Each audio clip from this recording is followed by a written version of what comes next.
The Loire is the largest river in France, and it makes me very sad to see its dried up bed. The Loire River. Its source is in the central mountain massif in the south of France. On its way across the country to the Atlantic Ocean, it takes in the waters of numerous tributaries. No other river in Europe can boast such a degree of habitation. All the towns that stand on the Loire have centuries of history. Despite the difficulties of navigation, it has long served as a major waterway. Trade on its banks has been going on for thousands of years, and it is no coincidence that the Loire was equipped with numerous bridges before other rivers of France. I was born in Saint-Étienne in 1980 in the Loire department. I spent my whole childhood near the river, and my childhood was very happy. It was possible to transport coal on the river, and there were dyeing workshops here. It was important for our family, just as it was for the families of other workers. My grandmother and the women of that time went to wash their clothes on the banks of the Loire in summer and winter. And then came the water pipeline, and the banks of the Loire basically became a place of meeting and socializing. People would come here for a walk or to play pétanque.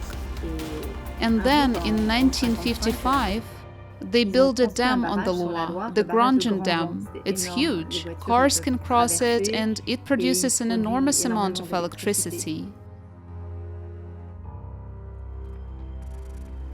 In August 2022, river levels and runoff approached an all-time record low.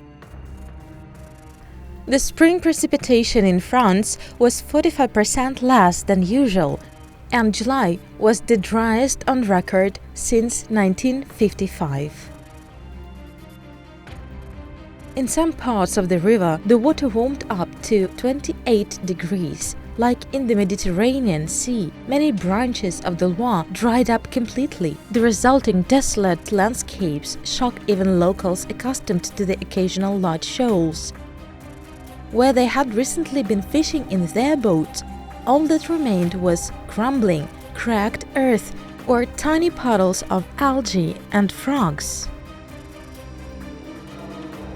The Loire is the largest river in France, and it makes me very sad to see its dried up bed against the backdrop of the huge bridges that were built to cross the river.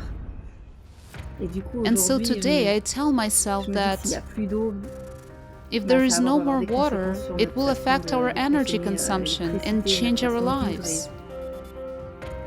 And I want my children and all of us to realize truly the changes that are coming, the climate, the water shortage. It's about time to make a change.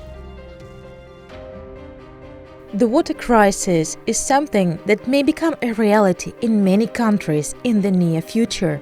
But there is another scenario for the situation. If mankind unites and builds the creative society, we will be able to extract water even from the air and even in the driest region. Today, mankind has all technologies capable of providing everyone with water and everything necessary, but unfortunately, in the current format of society, these technologies are not introduced on a mass scale.